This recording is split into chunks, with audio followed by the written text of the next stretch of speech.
Welcome back to the Daily BS. My name is Doug Larson with the Barbell Shrugged Podcast. If you want to see our podcast, you can go to barbellshrugged.com. We post a new episode every Wednesday.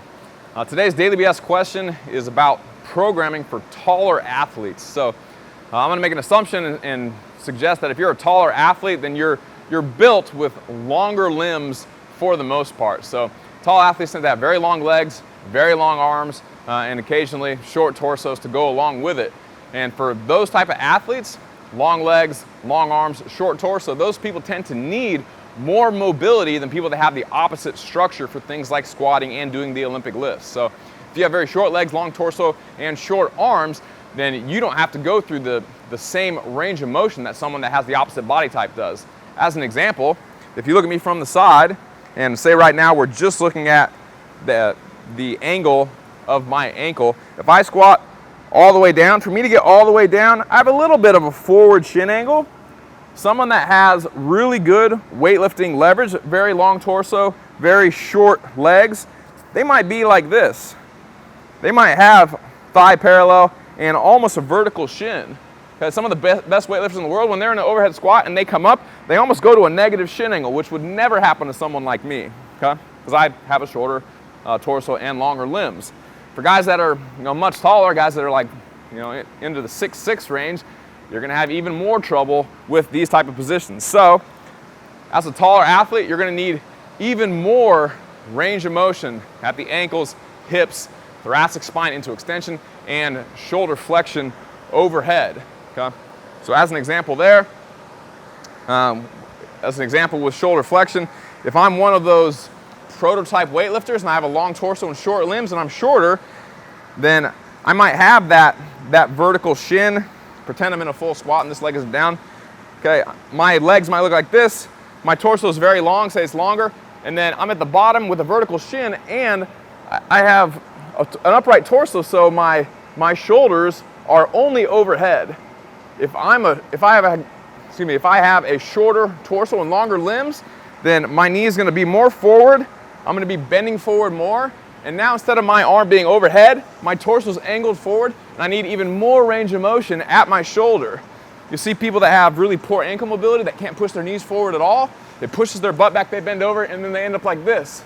Okay, they do like I'm going to take off in the flight position. Okay, so if you have better mechanics and better mobility, you're going to be able to push your knees forward over your toes, get an upright torso, and then all you need is normal full shoulder flexion to get into a good position. So body type has a lot to do with programming, because if you just program for everyone the same, the stress that the taller athlete with the longer limbs, the stress they're going to get at their shoulders and their knees, as an example, is going to be different than the stress that the shorter athlete with a long torso and short limbs is going to get at those joints. For the most part in the world of CrossFit, that means that the taller athlete is going to get achy joints sooner because they're at more extreme angles and they're more likely to compensate. So what you want to do for those taller athletes is you want to give them movements that are more fitting for their body type, which basically means you're going to modify some things to keep them strong and keep them in a position where they can have a more vertical torso and a more vertical shin more often. Okay? So doing more single leg work with those type of guys, okay? If I can get back into a reverse lunge position, I have a vertical torso and a vertical shin. I'm still getting a lot of work on my legs, but it's not going to beat up my back, it's not going to beat up my shoulders, it's not going to beat up my knees quite as much. Okay? I'm not saying that squats are bad for those people necessarily. I'm not saying that short people with long torsos and short limbs shouldn't do lunges at all. What I'm saying is that making these little modifications can help with wear and tear on some of the taller athletes. Okay? So that's one example. Another example might be doing box squats as opposed to regular high bar squats. So you have a little bit wider stance, bar on your back, butt back, knees out. I land with a vertical shin. I'm pretty vertical here. Okay, I stop before I go too low where I start to wear on my knees a little bit. Push the floor apart, stand up, squeeze your butt.